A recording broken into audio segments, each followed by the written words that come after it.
Welcome back to the Marvel Movie Minute, a daily podcast in which we explore the films of the Marvel Cinematic Universe 1 minute at a time. In this, our 5th season, we are looking at Joe Johnston's 2011 film Captain America, The First Avenger. I'm Andy Nelson from the True Story FM Entertainment Podcast Network. And I'm Pete Wright. And y'all, the blue goo is also plane engine stuff? Today we're talking about Minute 98, which begins with Peggy taking out the Flamethrower and ends with Cap entering the Hydra hangar. Back on the show, it's Nate, Bubbawheat, Withrow. Hello, Nate. Hey, it's good to be back again. My first question as things get started here, was Peggy following the Flamethrower up the hallway like she saw him in the distance and was running toward him? Because we're going to open on Flamethrower again. He came up the hallway and then she's like right behind him and takes him out. Like she must have been following this guy, right?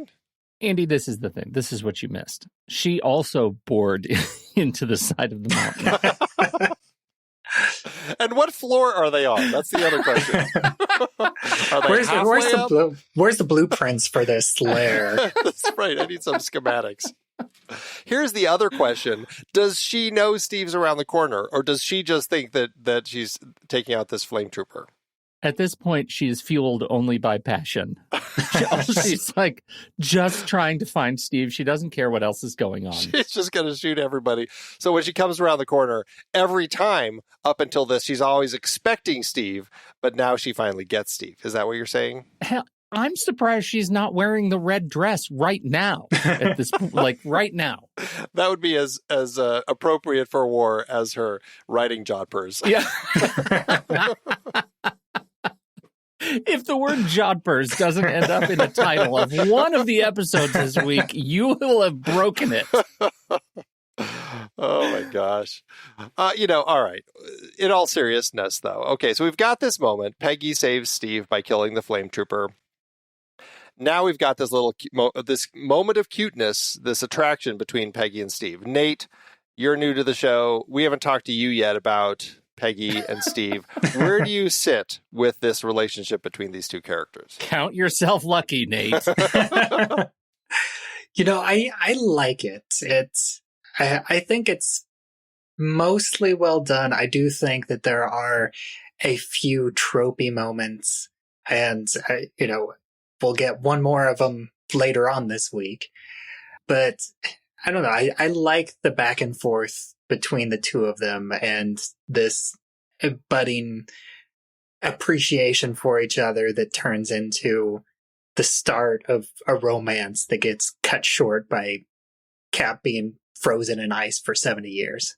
Well, it gets cut short for him. For her, it doesn't get cut short at all. Yeah, she's doing fine.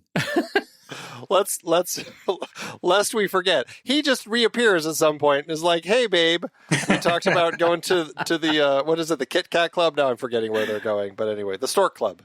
So he shows up, and they have a happy life together. So really, it's fine. It's all fine. It's all him. He's the one who gets really the short shrift. All right. Well, anyway, it is cute. And actually, I do like the way the moment plays. There is this moment of connection between the two. I like how, as they approach, Steve gets nice and close to her as he's, we've got the little callback line to the "you're late," which I think is kind of fun. And it seems like they're going to kiss. And then, of course, they don't because, Steve is supposed to be chasing the bad guy right now, not kissing Peggy. Of course, he's supposed to be doing that later, too. I do appreciate that it's Peggy that brings it up, that, cuts the moment short. Yeah, even though I also like that it seems hard for her to do so. Like, she's challenged to actually have this bit of maturity right at this moment. Especially since it does seem like this moment, there is, a slight lull in the battle. So it feels like... If there was going to be a kiss, it should be now? Right. Almost.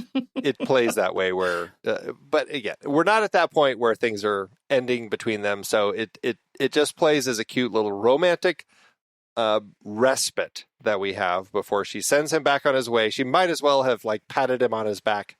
Go get him, Tiger.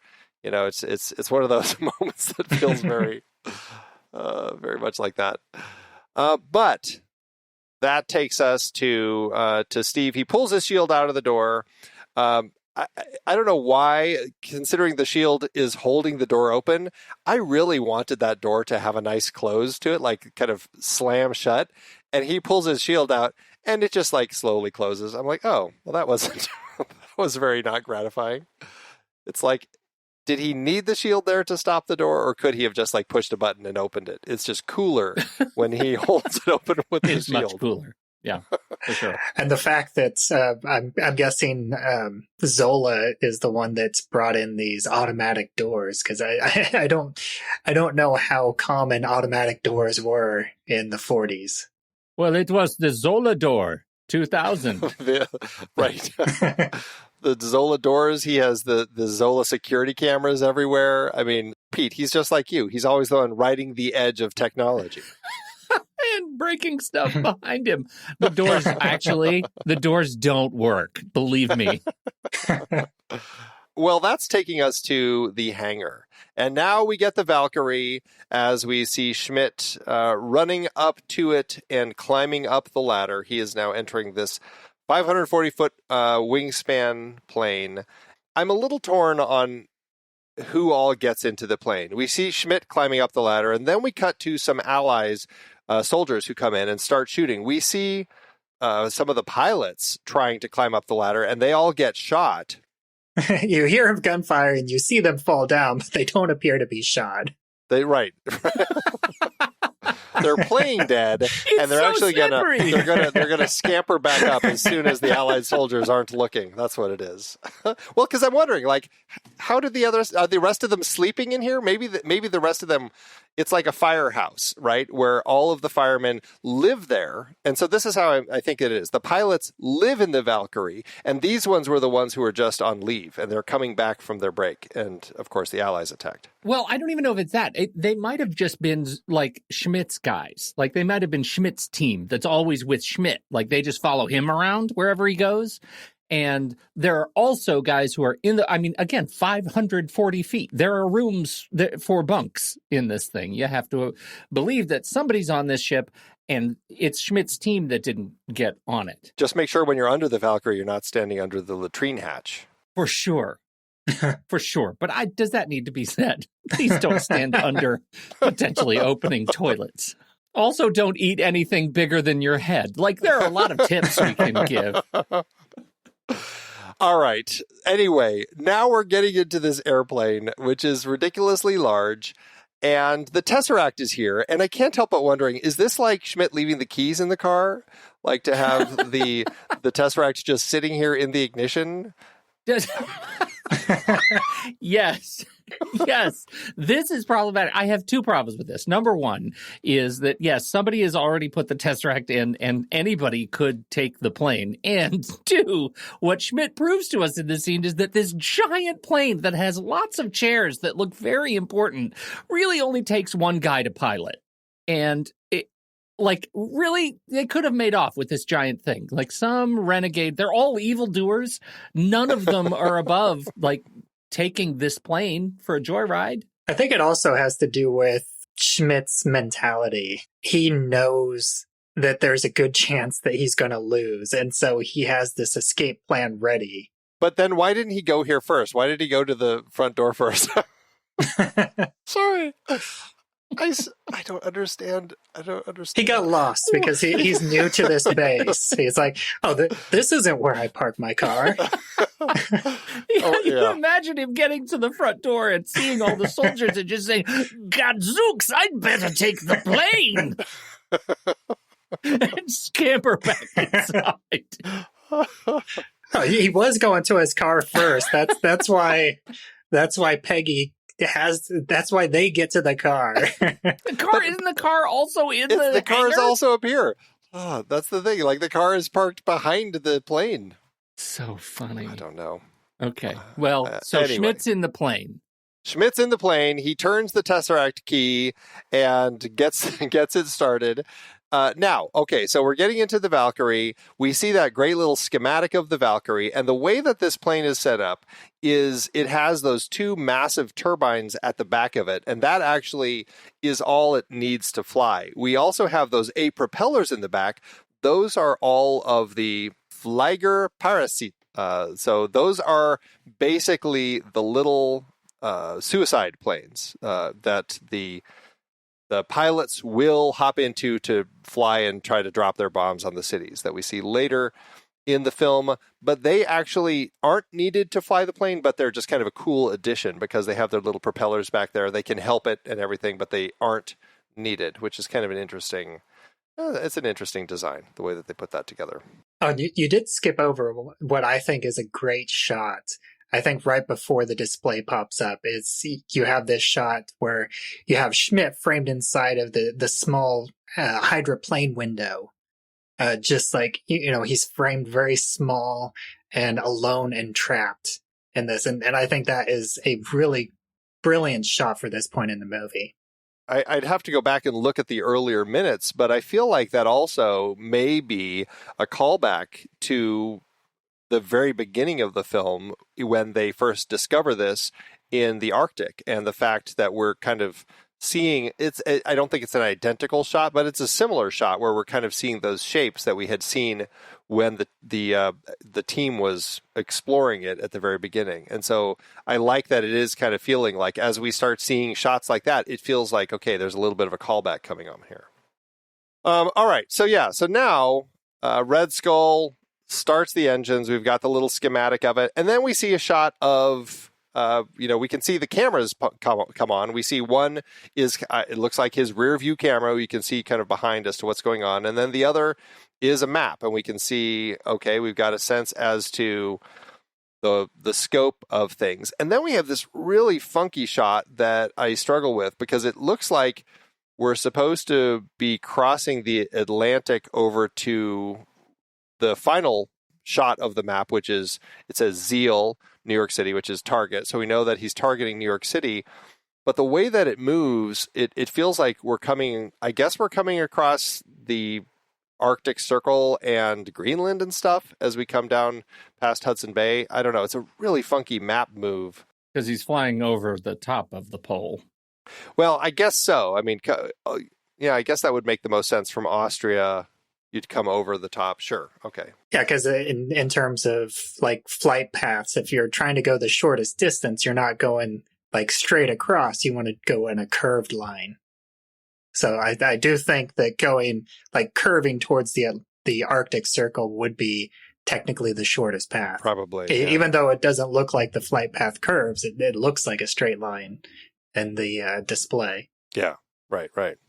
When we're looking at the map of the plane or the schematic, there are also two units on the left and the right that aren't attached to the plane. Do we know what those are?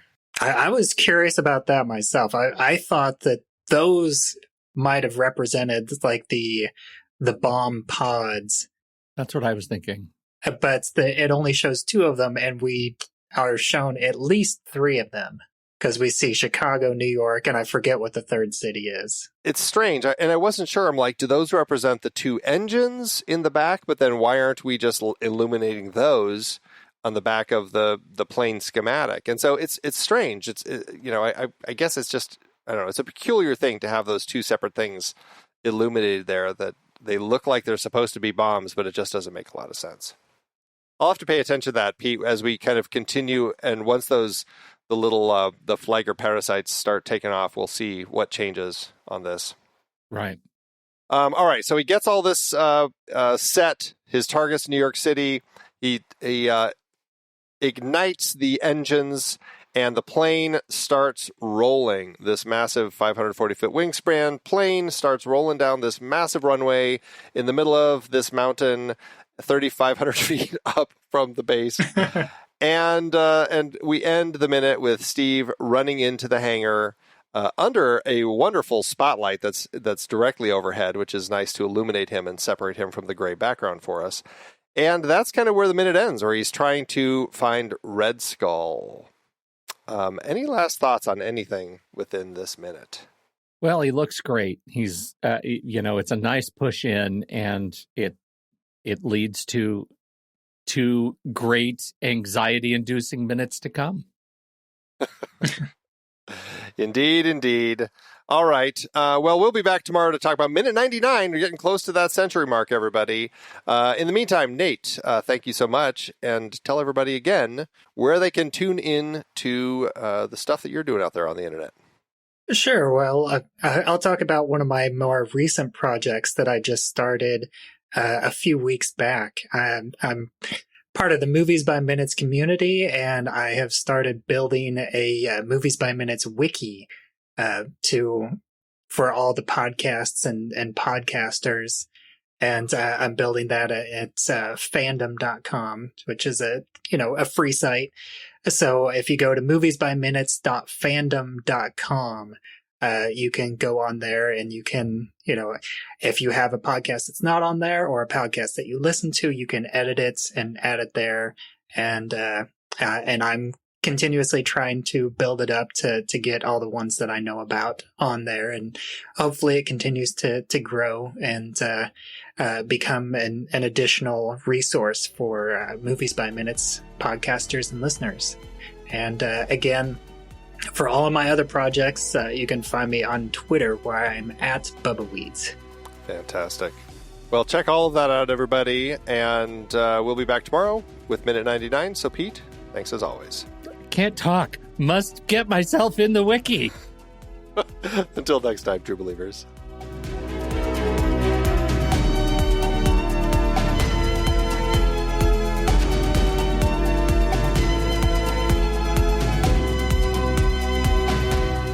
Marvel Movie Minute is a production of True Story FM.